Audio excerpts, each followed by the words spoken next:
name is Alex Specht. I'm the lighting director for Panic at the Disco. I've been with the band since 2013. My first show with them was actually in Europe, including this beautiful town of Munich, and this is where we're ending. So it's a full circle run for me. Based off of the new album, Viva Las Vengeance, the idea was to kind of capture more of a 70s vibe and a homage to those classic songs and that classic era, and including that classic lighting. So for this one, we collaborated with Sooner Rae Routhier, André Petrus, and Michael Hankowski. We all kind of put this idea together, but her idea was to do the pods, like old 70s style, like just like a modulation of fixtures like they used to do back in the day. More vintage kind of feel, and bring back the kind of the Parcan vibe. And we had a lot of ideas bouncing back and forth. And myself being with the band for 10 years, I would put in like, hey, we kind of always did this. It kind of looks like this. It feels like this. And then with her fresh look towards the new album, it was a really nice collaboration. Yeah, it took three of us to program it, Andre, Hank, and myself. When we came over here, we had to size things down a little bit, but I kind of like it. It's a little cleaner. We had a huge stage thrust that used to walk around, but now we're kind of going for like more just like old school rock and roll rectangle stage, and everything just comes off a lot more punchier because it's so close, because it was with the thrust, everything seems so far away. So within this run, everything's a lot cleaner, tighter, and punchy. The main star of the show within the pods is the Vari-Lite VL 2600. They're really great because they're LED driven. They come off as a moving light, but they're LED driven, so we don't have to replace lamps, because the last thing you want is having a whole collection, a whole series of lights, and then one of them being out. It just ruins the whole look. So that's something you can rely on. The optics on it are great. One thing we really did was, the show is based into 3 acts. The first is all the hits. The second act is the new album, which we do the 70s kind of vibe. And then the third act is also back to the hits. The first and third act, we do a lot of gobos, a lot of sharp beams. Everything's a little tighter and cleaner. Whereas the second act, the kind of 70s vibe, it's a wider beam and more like a Parcan feel, getting back to the 70s vibe. Colors on them are great. On top of that, we have a GLP impression X4s. Those are the bars that kind of line the L-shaped truss, so it's a nice outline. And along with that, the JDCs, so we can still get an outline with the L's, but also you get your punchiness, you get your audience light, you get your strobe effects, and a little eye candy here and there. It's a nice culmination of old and new. Between the Clay Packy Sinus Unicos, we have those for floor lighting in the deck. So we got the LED wall, the Unicos, and then you have the pods, and then on top of that you have the X4s and the JDCs. So within that, depending on which way you layer it, that does create the depth. I do some live elements. I fought pretty hard against timecode for many years, but once this band got to this status, like, we needed a tight show. It's like a theater show, you want every show to be consistent and be the same. So we do rely on timecode. Most of it is time coded, but I do a lot of live events as well, just to keep the fun going. And some things like you can't time code. Like, there's just certain things where it's got to be felt out, and it depends on the performance, it depends on the audience. You have to feel it out. So we got a good balance of it. Of course, we run ideas through with Brendan. There's a lot of trust, and he just knows that we're going to do everything we can to make the show. I mean, the show is all that matters to us, on any level, from audio to video to lighting, to the band, to the performances, to the guitar techs. We're all about the show, and just more or less on the same page. The boys helping us in the lighting department is PRG. We use them in the States, and luckily they have a branch out here over in Europe. So it really helped make a good smooth transition between the two runs, the US run and the European run. So basically the same gear. So it's like we just walked out of the last show of the United States right into the first show in Europe.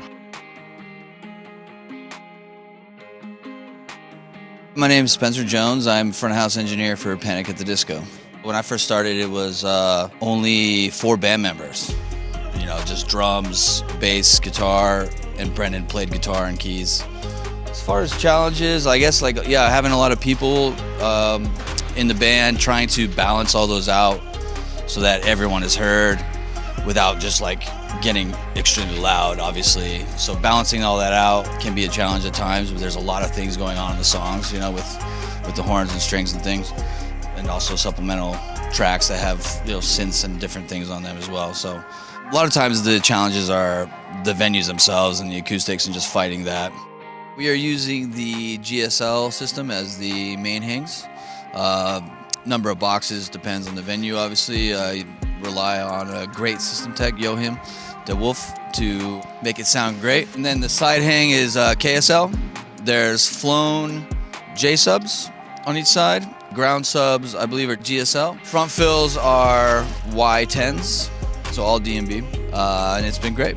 I love the GSL. I've been using that for a while on the tours. KSL as well. I love this PA. It's got a lot of clarity, a lot of power, plenty of headroom. Very true EQ to where you don't have to EQ the box essentially. Like you're just EQ the room, you know, instead of like having typical notches like that some PAs have. You know, really true response, you know, from your inputs when you hear it through the PA. Just like a lot of clarity, plenty of low end, plenty of crisp highs. You know, is really, and plus the cancellation system, it's great technology, especially if you've got something like a thruster, they're walking kind of on the side of the PA, it really helps to control. We're a Shure endorsed band, so I don't really explore too much as far as outside that company. So the lead vocal is the newer KSM 11, which has been really nice on his vocal. It's a condenser. That one's been great, actually. Before we were using the KSM 8, I believe, and that was nice, but then this one I think is better. And then it's just kind of a standard drum package. Maybe something we do a little bit different is we put a VP88 on the overheads. We're both on Quantum 7s, so that makes it somewhat easy, I suppose. You don't have to have different stage racks. As far as connectivity, it's pretty standard Digico connectivity, fiber optic loop. We do go through split. We don't share stage racks. We prefer to have them separate. So it could be quite a bit of cabling, but it's not too bad. What I do with him is I insert a 5045 Rupert Neve 5045. In that chain is also a distressor, and I put a 31 band EQ on his vocal, since I do quite a bit of EQing with his, and I also have a SSL channel inserted on his vocal. And that way I don't really use the strip. I actually use the strip as an effect, like the EQ on his channel strip as an effect for a couple different songs. That way, yeah, I could just mostly just use this as an EQ, and then this is like fine touch, or like if I want to make a quick adjustment there. And obviously the distressor is a classic. So outboard, I've got the Rupert Neve on my left and right, master bus compressor. I use a 5045 on the drum vocal. Oh, and I forgot to mention this. So I take his stereo group and I insert an SSL fusion on the group. So the vocal actually ends up getting, so the channel is inserted with these, and then the vocal group goes back through the SSL. So I can do kind of a wide stereo field. I also have a Bricasti reverb, a 2290 delay, and two Eventide eclipses that I use essentially as coloring for his main vocal. I use a doubler and also like a distortion. It kind of gives it a little bit of grittiness. And then the Allen Smart I have on the sub output and the front fill output. And then the very bottom is a stereo distressor for all my background vocal group. I just got in the habit of recording every show. It's just archiving, and also I could go back and do virtual sound check if I wanted to, or listen back to anything, or if we end up using it for, streaming or something, we can always take those tracks and do some post-production or what have you. Just nice to have the option. That's it for me in the field. We're gonna go to Spud Groshong in Monitor World. Spud the sound guy.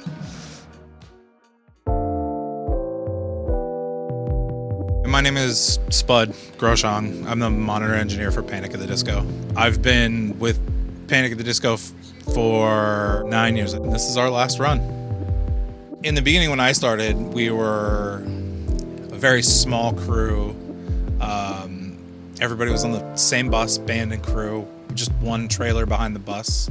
Now we're dozens of buses and trucks, and we are a very large crew playing arenas. When I started, they were like 400, 500 cap rooms, and now we played Madison Square Garden and a bunch of places that are pretty big on this album cycle, so it's grown immensely. A lot of times they refer to the monitor job as the hot seat, right? And with this band and it being 13 people on stage, it doesn't necessarily feel like the hot seat. Everybody's pretty relaxed and easygoing. It used to very much be kind of a set and forget kind of gig where, like, once everybody was okay, yeah, there was no cues, there was no snapshots. It was just very much like load the show, make sure everybody's good, and we go. And now it's like, now I have a snapshot for every song. There's 13 people that come and go. The singer, who in most acts is the kind of the hardest one to deal with, here he is very much easy. Like he wants the least. He wants his vocal, he wants the tracks, he wants the click. And that's almost it. And for the longest time, he only used to wear one in-ear, so he didn't even really use it so much. It's not a super involved gig like some would be, minus the amount of people on stage. But once we finished, like rehearsals and such, it's been smooth sailing ever since. We had gone from profiles to, like, one tour we took out analog desks between the two of us, and then we went to Digico. And yeah, it's definitely become my preferred. So I went from a profile basically to Digico SD series, and it's Old Faithful, and it's what I know best. For me, I just use everything in the console. It's a weird thing, but I kind of live by, if it's not in the desk, if it's digital, I don't need it. At least in monitors. I don't have a special, like, chain of processing for the vocal or anything. It's just a little distressor or a de-esser, and that's it. Keep it simple. I just kind of try and make it sound the best I can in the desk. For the ears, I use a PSM 1000s. I have 22 mixes. Everybody's on Ultimate ears. The Ultimate ears are good. I don't really have a preference. I'm using the oldest set of Ultimate ears I have right now. They're like almost 7 or 8 years old, and I love them, especially with this band. Like, I hear what they hear. Everybody might have a newer version of it, but it's very similar, and they sound great. Yeah, we use Accient for the wireless vocal, and then we have some horns and some string wireless stuff that is also Accient. So this is the KSM-11 we use. We've been using it for the album cycle, and we love it. The crew is amazing. Like, those of us who have been here for years and the couple new backline crew that we have, like, I would consider these dudes family. I would 90%, in the most American way, take a bullet for all of them. The camaraderie amongst these dudes is amazing. Even with the band are like the sweetest people, and that's not just me blowing smoke. Like, they're actually very awesome people. So I'm gonna miss it. It's been fun. There's all kinds of memories in the past that, I hold dear.